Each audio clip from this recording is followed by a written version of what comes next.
Ini ngeri sekali kasus ini. Ini jauh lebih ngeri dibandingkan kasus ijazah palsu Jokowi. Karena ijazah palsu nggak ada dampaknya gitu ke Jokowi. Jokowi nggak bisa dipenjara. Tapi kalau kasus Sylvester Matutina ini diungkap dan kemudian dijelaskan siapa pelindungnya, Jokowi bisa dipenjara.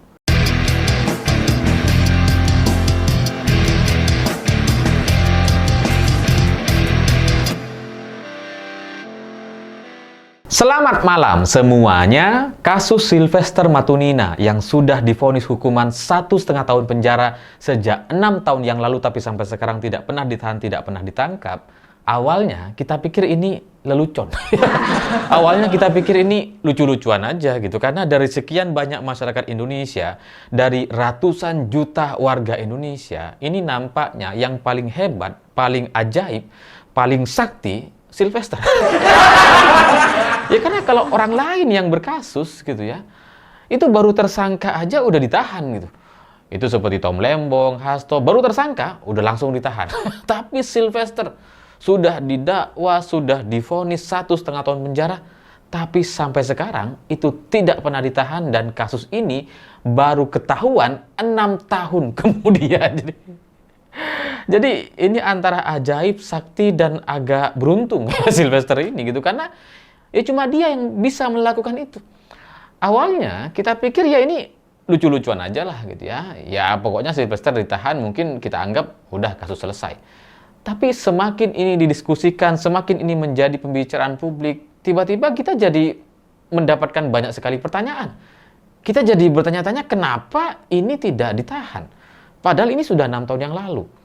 Apakah ada yang melindungi? Pasti. Karena kalau nggak ada yang melindungi, nggak mungkin gitu. Sehebat-hebatnya Ahok, sesakti-saktinya Pak Hasto sebagai sekjen partai pemenang pemilu 3 kali, gitu kan. Ditahan dulu. Iya kan? Sylvester yang cuma relawan, nggak ditahan gitu. Jadi ini pasti ada yang backup gitu. Dan semakin kita diskusikan, ini semakin mengarah kepada masalah yang sangat-sangat buruk dan mengerikan, karena ini kalau dievaluasi, ini dampaknya bisa sistemik, menyeluruh gitu. Kalau kita bandingkan dengan kasus Tom Lembong misalkan, dia didakwa bersalah, dia divonis hukuman penjara gitu ya, padahal tidak mendapatkan uang, tidak melakukan korupsi, tidak menerima aliran dana, tidak memperkaya diri, tidak juga memperkaya pihak lain atau perusahaan lain, tidak ada buktinya sama sekali, tapi dia divonis tuh. Dan setelah itu muncul abolisi dari Presiden Prabowo, dan Pak Tom Lembong kemudian mempermasalahkan atau melaporkan hakim-hakim yang memvonisnya. Ini kalau dievaluasi bisa muncul banyak sekali perdebatan atau permasalahan gitu ya. Oh, ternyata ini pesanan kasusnya misalkan gitu. Oh, ini berarti ada rekayasa atau politisasi gitu ya, atau kriminalisasi. Bisa mengarah ke sana gitu. Bisa juga hakimnya dianggap bersalah dan sebagainya. Tapi kasus Tom Lembong dengan impor gula, dengan segala teori-teori beratnya gitu ya, soal ada tidaknya kerugian negara, itu masih bisa diperdebatkan. Soal Tom Lembong yang merugikan negara kata pihak-pihak terkait dan di persidangan ternyata tidak merugikan, itu masih ada celah perdebatan, perbedaan pendapat yang kalau kita simpulkan dua-duanya bisa benar gitu. Jadi kalau mau mengevaluasi Kejaksaan Agung atau Kejaksaan lewat jalur Tom Lembong, ini ya rumit. Pembuktiannya berat. Mungkin butuh berbulan-bulan. Mungkin juga nggak akan selesai sampai tahun depan. Tapi Sylvester, ini kasusnya ringan, pembuktiannya mudah, dan tidak akan menimbulkan perdebatan apa-apa. Karena sudah jelas sekali. Sylvester divonis 1,5 tahun penjara, tapi kemudian dia tidak ditahan.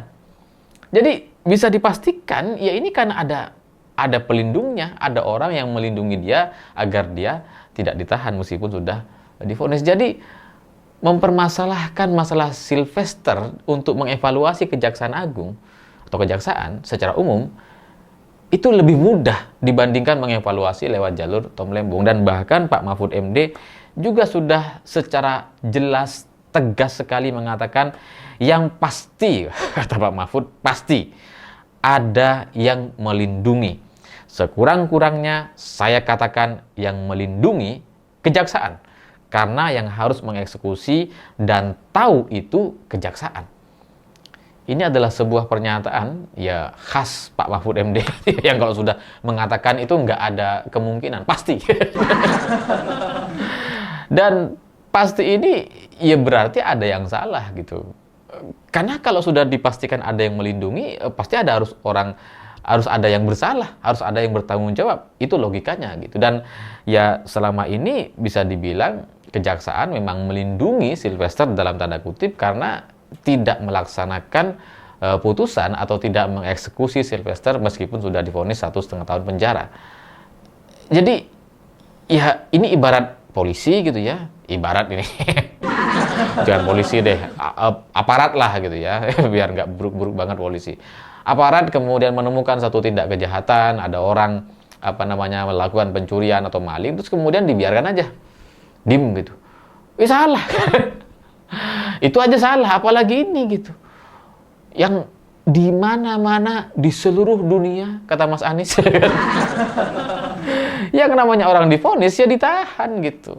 Nggak ada orang divonis itu kemudian nggak ditahan. Jadi ya karena ini ada kelalaian, karena ini tidak ada eksekusi segera, bahkan sekarang meskipun sudah ramai dibicarakan di mana-mana juga, setidaknya sampai video ini dibuat belum ada penahanan, ya masih lempar-lemparan. Oh itu nanti yang akan mengeksekusi Kejari Jakarta, kata Kejaksaan Agung gitu ya. Nanti dari Kejari ya nggak tahu, masih belum ada komentar lagi gitu. Jadi setelah ini ramai sekalipun ternyata itu juga belum dieksekusi, belum juga dilakukan penangkapan. Padahal kata Pak Mahfud, setelah ini ramai dibicarakan dan menjadi perhatian masyarakat, seharusnya Kejaksaan Agung tidak perlu lagi memanggil. Karena harusnya langsung ditahan, langsung ditangkap, ya sudah. Ini kasusnya sudah ingkrah, sudah selesai gitu. Tidak ada perdebatan lagi setelah ini gitu. Jadi ya Pak Mahfud mendorong agar Kejaksaan Agung atau kejaksaan secara keseluruhan itu bisa melakukan penyelidikan secara internal dari kejaksaan untuk kemudian mencari tahu sebenarnya ini masalahnya seperti apa gitu. Kenapa ada orang yang sudah divonis nggak ditahan? Ini kan ajaib gitu.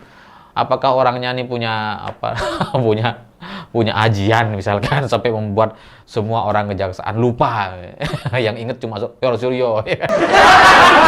Ya mana tahu gitu. Jadi menurut Pak Mahfud MD ini harus dilakukan penyelidikan secara menyeluruh kepada internal kejaksaan untuk kemudian dicari tahu siapa yang bertanggung jawab untuk mengeksekusi Sylvester dan kenapa sejak 6 tahun yang lalu itu tidak dieksekusi gitu. Jadi kalau ini dilakukan evaluasi dan kemudian penyelidikan secara internal, maka setelah itu diharapkan ada jawaban dari sekian banyak pertanyaan masyarakat, kenapa Sylvester tidak ditahan gitu. Karena kalau kita ngelihat dari rekam jejak dia selama bertahun-tahun, muncul di media arogan, ngelawan banyak orang, mau kelahi terus gitu kan. Ya narapidana. Jadi ya itu harus dijelaskan, diberikan pemahaman kepada masyarakat kenapa ada kasus yang seperti ini, dan yang bertanggung jawab ya harus ada yang bertanggung jawab gitu, karena ya ini adalah perlindungan politik gitu. Dan setelah saya coba renungkan gitu ya, kenapa Roy Suryo getol sekali kemudian mendatangi kejaksaan menuntut supaya si Sylvester ini ditahan dan sebagainya. Ini tuh cuma target antara. Ya. Sylvester itu bukan target utama.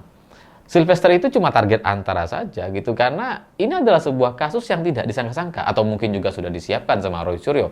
Kita nggak tahu gitu ya. Ya bisa aja ribut-ribut soal ijazah itu hanya untuk memancing Sylvester, untuk muncul gitu ya, untuk membela Jokowi, dan kemudian setelah Sylvester muncul dihantamlah sama Roy Suryo. Bisa aja. Ini adalah bagian cerita atau sejarah politik di Indonesia dengan segala keunikannya. Jadi saya membayangkan ini bisa saja Sylvester cuma pancingan gitu. Kasus ijazah palsu itu cuma pancingan saja. Target utamanya adalah Jokowi lewat Sylvester. Karena kalau soal ijazah palsu, ya, kalaupun ijazah Pak Jokowi palsu, apa coba dampaknya? Nggak ada. Jokowi nggak bisa ditahan, dia sudah jadi presiden. Gitu. Ya paling citranya buruk lah, atau anaknya tidak bisa maju sebagai capres tahun 2029. Mungkin cuma itu, konsekuensinya tuh kecil sekali gitu. Tapi kalau kasus Sylvester ini luar biasa. kalau sampai ini diproses, dievaluasi, ini benar-benar bisa menyangkut atau kena kepada Jokowi gitu. Karena apapun prosesnya, apapun pembelaan pihak-pihak terkait kenapa Sylvester tidak ditahan atau dieksekusi, itu pasti jawabannya ya soal ada orang yang melindungi. Kalau kita ngelihat dari latar belakang Sylvester sebagai relawan Jokowi yang sangat dekat dengan Jokowi, ya masuk akal gitu. Kenapa Sylvester tidak ditahan selama Jokowi jadi presiden? Karena dia orang dekatnya.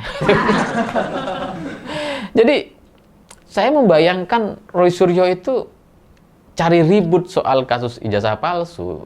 Itu targetnya bukan menyelesaikan soal ijazahnya, tapi menyelesaikan kasus Sylvester. Karena kalau Sylvester ini diungkit, dievaluasi, dituntut, dicari tahu siapa yang backup, dievaluasi kejaksaan kenapa ada kasus seperti ini, kemudian yang membackup misalkan juga diperiksa, wah itu dampaknya bisa sangat-sangat sistemik. Jadi karena Sylvester adalah orang yang begitu dekat dengan Jokowi, dan dalam beberapa bulan terakhir atau minggu terakhir ini kita lihat Sylvester ini aktif sekali bertemu dengan Jokowi di Solo, kemudian dia datang ke Jakarta ke banyak stasiun TV gitu ya, bolak-balik dia gitu. Jadi ya kalau ngelihat kedekatan Sylvester dengan Jokowi itu memang patut dicurigakan gitu. Itu memang patut untuk diperiksa gitu, karena pasti ada kaitannya. Ya sama lah ini seperti kasus sebuah pembunuhan seperti kasus kematian Arya Daru, seorang diplomat muda gitu ya. Itu kan semua orang yang terkait diperiksa. Orang yang jalan sama dia, orang yang kenal sama dia, penjaga kosannya, diperiksa semua gitu. Kalau kasus Sylvester ini harus memeriksa semua pihak yang terlibat dan dicurigai melindungi Sylvester, maka Jokowi bisa kena gitu. Ini kasusnya benar-benar bisa membuat Jokowi jadi dalam masalah gitu kan. Ya karena Pak Jokowi patut ditanya gitu, selama jadi presiden kan tahu bahwa Sylvester ini adalah narapidana. Masa nggak tahu? Intelnya banyak, laporannya banyak gitu ya. Nah, pertanyaannya kemudian, kalau Pak Jokowi tahu, kenapa dibiarkan? Kenapa relawan yang sudah divonis 1,5 tahun penjara ini tidak ditahan, dan malah sama Pak Jokowi ya masih diterima, diberikan panggung, dan kemudian ya diajak untuk diskusi dan sebagainya? Itu pertanyaan pertama kepada Jokowi. Pertanyaan selanjutnya kepada Erick Thohir. Karena Erick Thohir lah yang mengangkat Sylvester Matuninina sebagai komisaris. Jadi bayangkan, narapidana, dia terdakwa, divonis, tapi kemudian tidak menjalani hukuman atau tahanan, diangkat jadi komisaris. Harusnya kan ditahan dulu gitu, baru jadi komisaris kalau bisa. Jadi saya membayangkan ini adalah sebuah kasus yang ngeri. Ini ngeri sekali kasus ini. Ini jauh lebih ngeri dibandingkan kasus ijazah palsu Jokowi. Karena ijazah palsu nggak ada dampaknya gitu ke Jokowi. Jokowi nggak bisa dipenjara. Tapi kalau kasus Sylvester Matuninina ini diungkap dan kemudian dijelaskan siapa pelindungnya, Jokowi bisa dipenjara. Erick Thohir setidak-tidaknya bisa ditanyakan, kenapa merekrut atau menempatkan Sylvester sebagai komisaris, padahal dia bermasalah. Harusnya kan komisaris itu ada screening gitu, dicari tahu dia ini ada masalah apa dan sebagainya. Jadi ya kalau kasusnya menyangkut soal ketua umum relawan, ini pasti tidak ada hubungannya dengan partai politik gitu. Jadi pelindungnya ya sudah pasti kubu Jokowi gitu, entah Jokowinya langsung atau orang-orang yang berafiliasi dengan Jokowi. Dan ini kalau dibersihkan rapi pemerintahan ini gitu ya. Orang-orang Jokowi benar-benar akan habis setelah ini. Ya semoga ini segera bisa mendapatkan titik terang, dan untuk pemerintah atau kejaksaan bisa melaksanakan tugasnya sebaik-baiknya, karena ini adalah tugas yang berat sekali. Saya pikir itu. Terima kasih sudah menonton. Begitulah kura-kura.